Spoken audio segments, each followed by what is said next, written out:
Your body is screaming, but you're not listening. Every morning, you wake up exhausted. Not the kind of tiredness that sleep can fix. The bone-deep fatigue that whispers something darker, something you've been ignoring for too long. The headaches that appear from nowhere. The stomach that churns without reason. The shoulders that carry invisible weight. The heart that races in quiet moments. You blame stress, work pressure, life being life. But what if I told you the real culprit is sitting at your dinner table, walking through your office, texting you right now with another innocent comment designed to make you doubt yourself? The people closest to you might be the very ones destroying you. Slowly, systematically, with surgical precision. Dr. Gabor Mate spent decades uncovering this truth. Toxic relationships don't just hurt your feelings. They rewire your nervous system. They compromise your immune system. They literally make you sick. Your body has been screaming warnings. But you've been taught to ignore them, to push through, to be grateful, to stop being so sensitive. Today, that ends. Because recognizing these 7 signs isn't just about protecting your peace, it's about saving your life. Sign number 1, your emotions become the enemy. You're overreacting. 4 words that can shatter a soul. They don't scream. They don't need to. It's delivered with a sigh, a head shake. That look that says your pain is an inconvenience they shouldn't have to manage. This is emotional invalidation, and it's the first weapon in their arsenal. Sarah knew this dance well. Every time she expressed hurt, her husband would roll his eyes. "Here we go again," he'd mutter. Like her feelings were a broken record he was tired of hearing. She learned to swallow them. The disappointment, the loneliness, the growing resentment. But emotions don't disappear when you silence them. They relocate. They burrow into your tissues, set up camp in your organs, transform into physical symptoms that doctors can't explain. The migraines started first, then the digestive issues. Her immune system began failing mysterious illnesses that had no clear cause. Because the cause wasn't medical, it was relational. When someone constantly dismisses your emotions, they're not just being insensitive.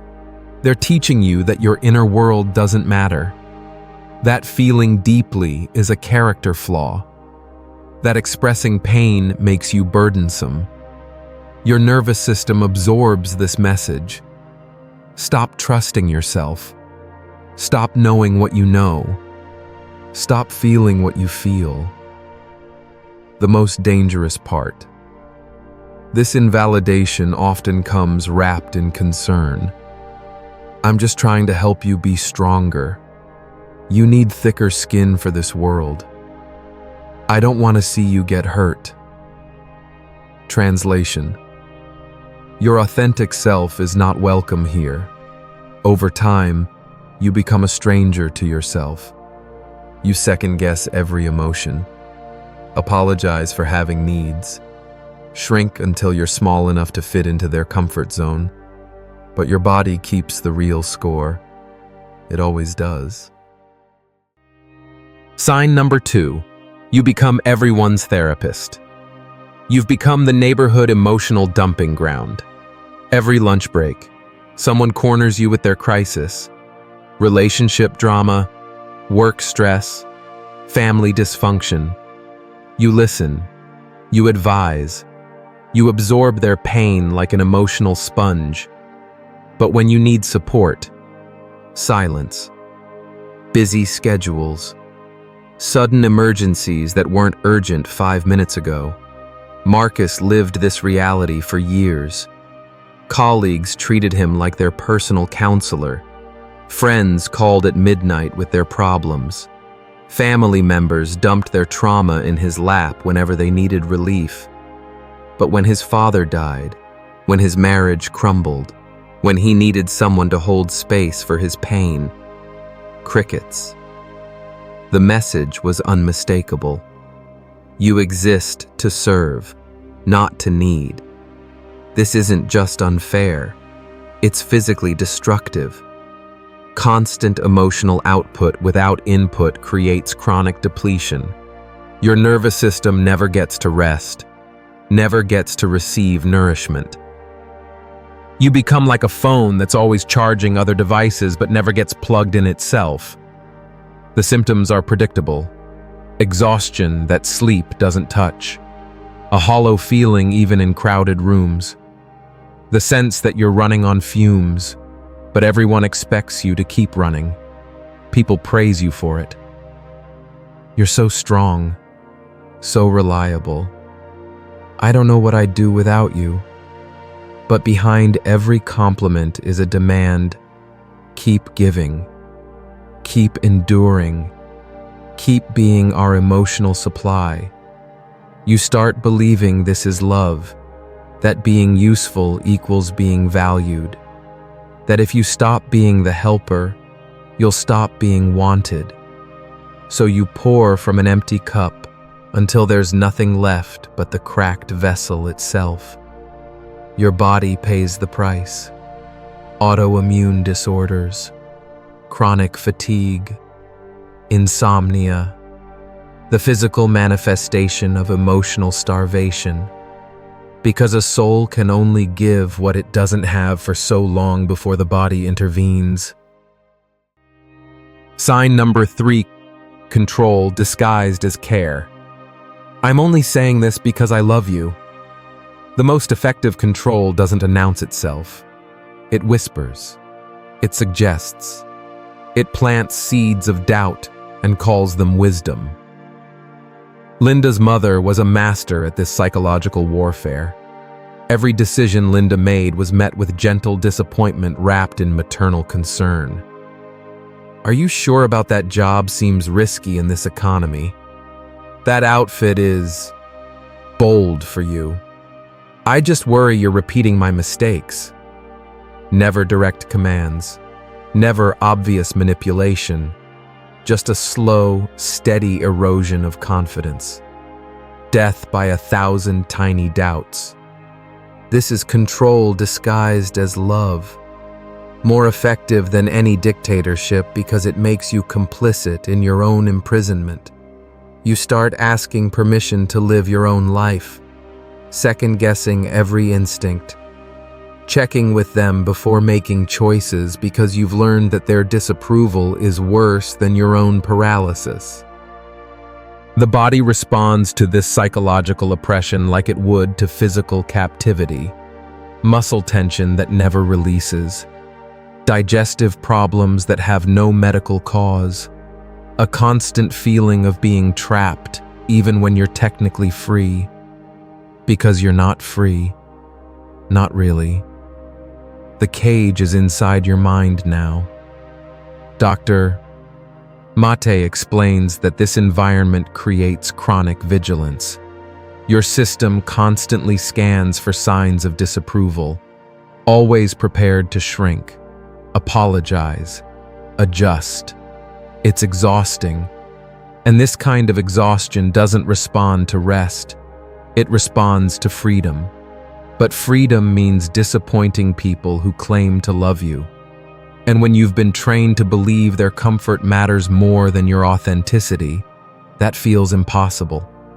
The controlling person always uses the same defense. I just want what's best for you, as if their vision of your life is more accurate than your lived experience. They're not helping you. They're keeping you manageable, predictable, under their influence. Your job isn't to be what they need. It's to be who you are, even if it scares them, even if it threatens their control, especially then. Sign number 4. They sabotage your joy. You got the promotion, finished the marathon, reached a goal you've worked toward for months. Their reaction: a forced smile, uncomfortable silence, a comment designed to deflate rather than celebrate.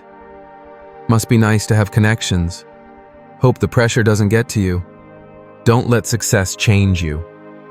This is emotional sabotage, and it's more common than you realize. The people around you have become invested in your smallness. Your struggles make them comfortable. Your victories threaten the power balance they've carefully constructed. Jake experienced this with his own family. Every achievement was met with backhanded compliments.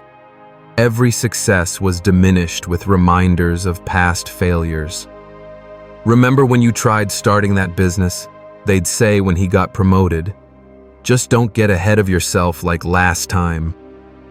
They weren't protecting him from disappointment. They were protecting themselves from his growth. Because when you rise, you force them to confront their stagnation. When you succeed, you expose their excuses. When you grow, you threaten the dynamic that keeps them comfortable. Your nervous system reads this as rejection. Success becomes associated with loneliness. Achievement triggers anxiety instead of joy. You learn to dim your light to keep the peace. Celebrate quietly so you don't threaten fragile egos. Make yourself smaller so they can feel bigger. But shrinking to accommodate other people's insecurities isn't love. It's not kindness. It's not keeping harmony. It's slow suicide.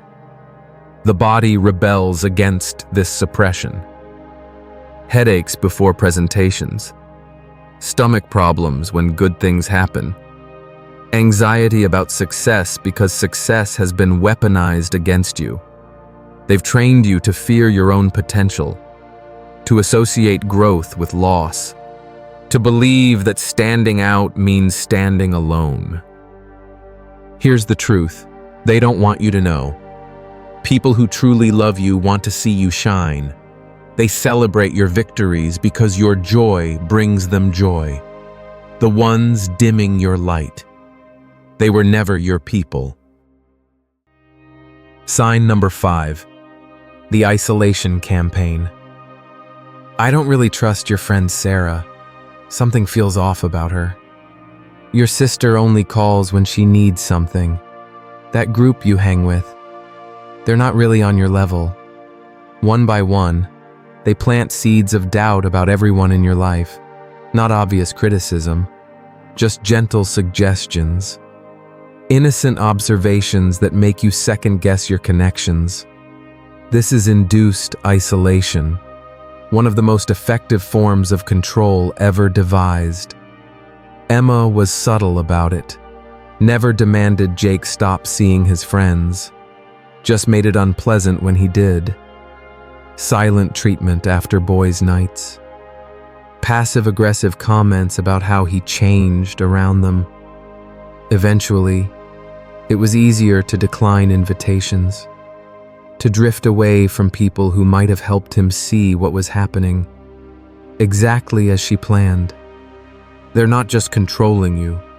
They're controlling your access to perspectives that might contradict theirs, to relationships that might strengthen you, to support systems that might help you escape.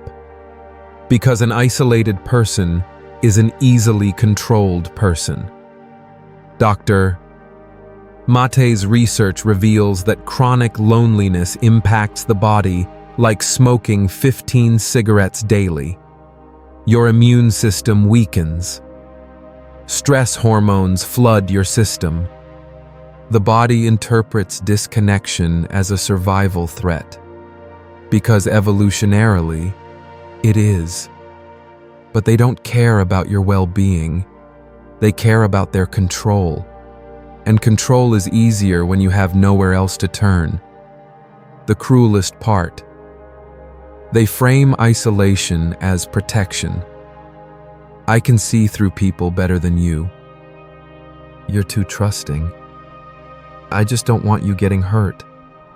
But they're not protecting you from others. They're protecting their access to you.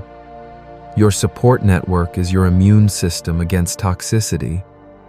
When they weaken it, they weaken your ability to recognize and resist manipulation.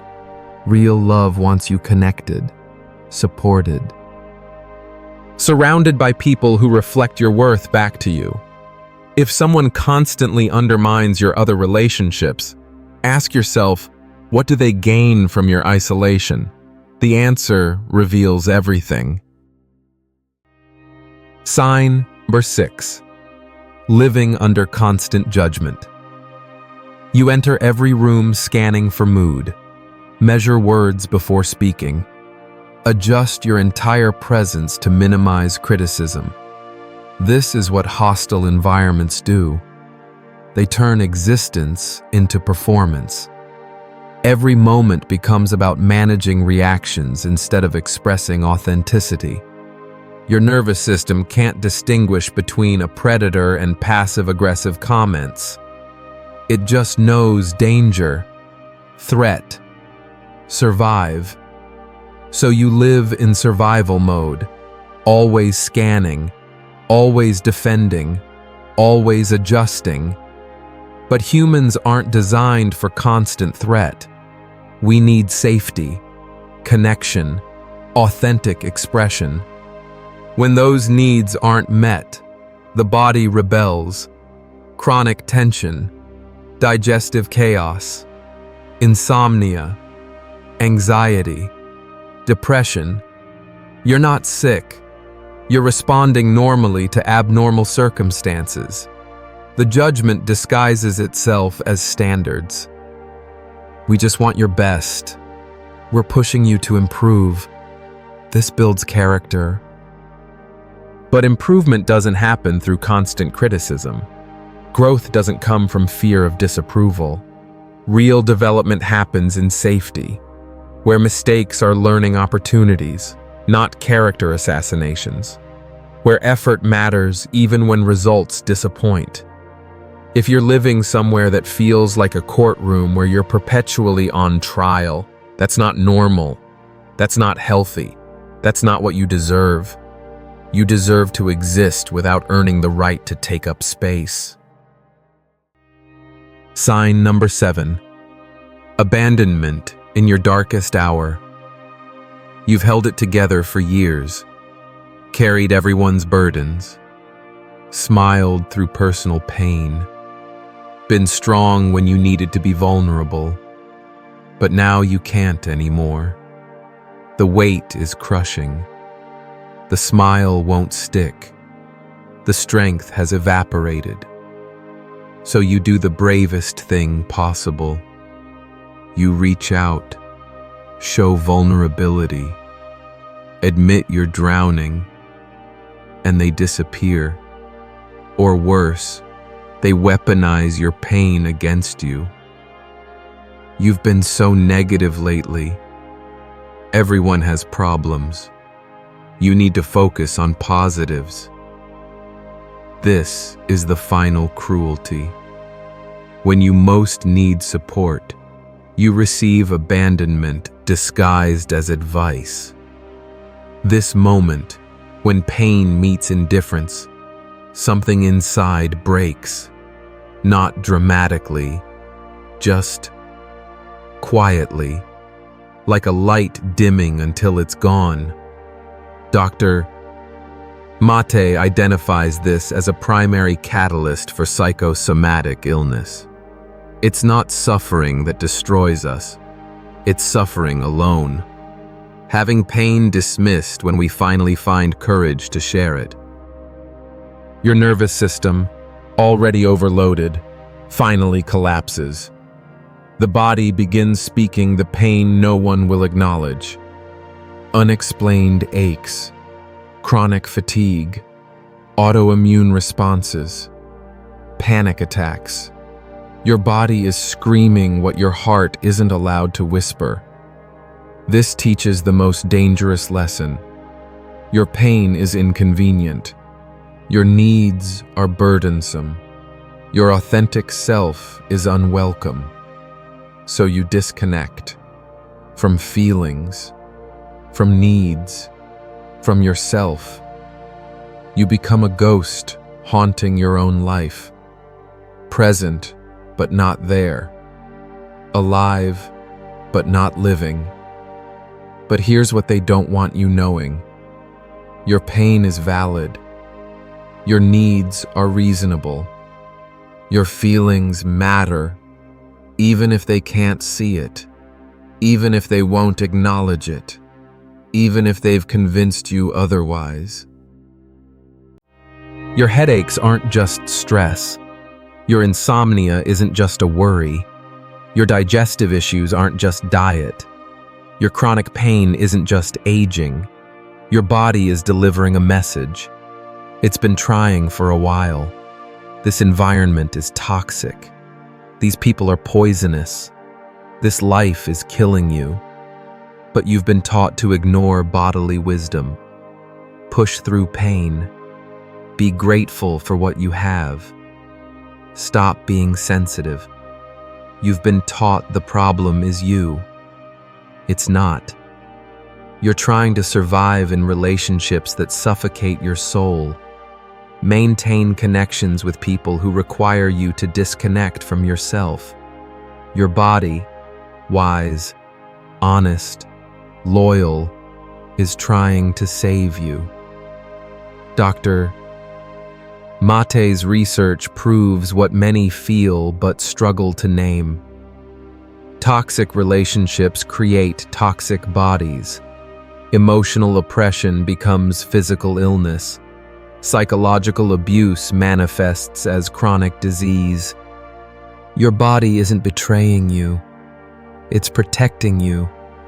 Saying no when you haven't learned how. You have a choice. The hardest one you'll ever make. Continue living this way.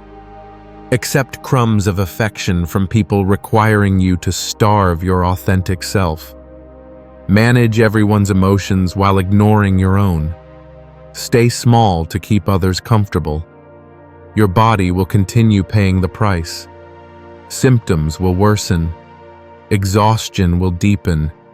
Mystery illnesses will multiply. Or listen to what your body is screaming. Start honoring your experience. Trust your perceptions. Believe your pain. Begin the difficult work of boundaries, of saying no, of disappointing people who never worried about disappointing you. Choose relationships that nourish instead of drain.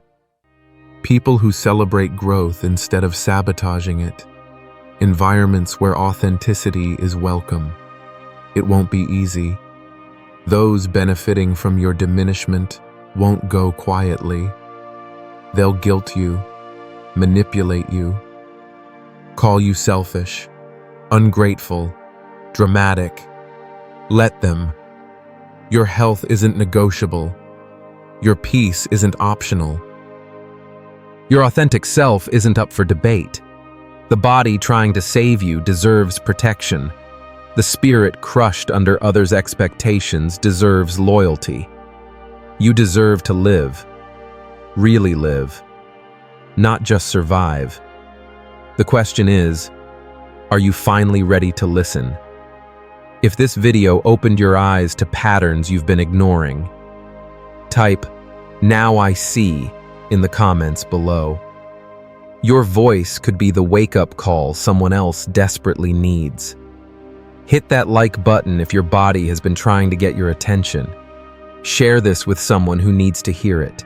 You might literally save their life. Subscribe for more content that reveals what silence hides. Because your health, your peace, and your authentic self are worth fighting for. Don't stop here.